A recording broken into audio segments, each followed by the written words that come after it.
Howdy. Alex Johnson, Schneider Electric. I'm responsible for the physical platform team, and there should be a slide for me. This guy. You can tell we're real trained on our presentation material. Anyway, the physical platform committee, subcommittee is, as you might suspect from the name, responsible for standardizing the physical hardware that we are going to work towards. We have built a model of what a control system might look like. We extend it as people have new ideas or new technologies come out, and it occurred to me while I'm sitting at the table that I need to extend it to show APL.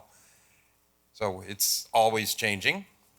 But what basically we've done is we've said there's certain places where modularity needs to be specified if we're going to achieve the kind of interoperability and interchangeability that we've been asked for by the end users. People want to be able to come in, unplug their I/O from the field, plug in, replace the I/O card, plug back in without having to rewire. And they want to do that all the way up the stack of equipment. It's pretty straightforward. So what have we done so far? In version 2, we defined the basic characteristics of a DCN, some of the things that every DCN has to do. How are we going to do time management? How are we going to handle persistent storage? Some of the things we have to do about cybersecurity. We created a roadmap for the modularity, which is part of the appendix to Part 7, so you can read what we're thinking about in terms of where things need to be modular.